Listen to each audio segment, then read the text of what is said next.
What happens if you have people add fruit to their regular diet? 3 apples or 3 pears a day as snacks between meals on top of whatever else they were eating. Fruit is low in calories, but not zero, so if you add food to people's diet, even healthy foods, won't they gain weight? No, they lost a couple pounds. Maybe it was all that fiber? If you remember, we learned our gut bacteria can create anti-obesity compounds from fiber. That's why they also had a cookie group. 3 apples, 3 pears, or 3 cookies with enough oats in them to have about the same amount of fiber as the fruit. Despite the fiber, adding cookies to one's diet does not lead to weight loss. They think the weight-reducing secret of fruit is its low energy density, meaning you get a lot of food for just a few calories, so it fills you up. Energy density is a relatively new concept that has been identified as an important factor in body weight control in both adults and in children and adolescents. Energy density is defined as the amount of calories per unit weight of a food or beverage. Water, for example, provides a significant amount of weight without adding calories. Fiber, too. Thus, foods high in fiber and water are generally lower in energy density. On the other hand, because dietary fat provides the greatest amount of calories per weight, foods high in fat are generally high in energy density. The CDC offers some examples. High energy density foods are like bacon, lots of calories in a small package. A medium energy density food is like a bagel, and a low density food typified by fruits and vegetables. In general, the lower the better, with 2 exceptions.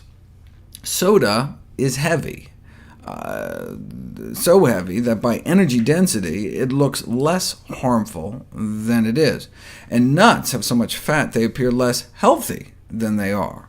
Otherwise, though, the science supports a relationship between energy density and body weight, such that consuming diets lower in energy density may be an effective strategy for weight control. This is because people tend to eat a consistent weight of food, so when there's less calories per pound, calorie intake is reduced. A small drop in energy density can lead to a small drop in weight, and the greater the decrease in energy density, the greater the weight loss.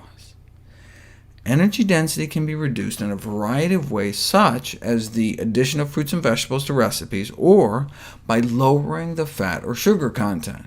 And indeed, that's how we evolved, eating predominantly low energy density foods, such as fruits, vegetables, plants, and tubers, starch-filled roots like sweet potatoes.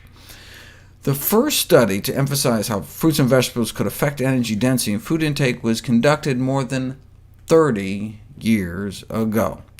Researchers were able to cut people's caloric intake nearly in half, from 3,000 calories a day down to 1,570, without cutting portions, just by substituting less calorie-dense foods, which means lots of fruits, vegetables, whole grains, and beans, compared to a high-energy density meal with lots of meat and sugar. Nearly half the calories, but they enjoyed the meals just as much.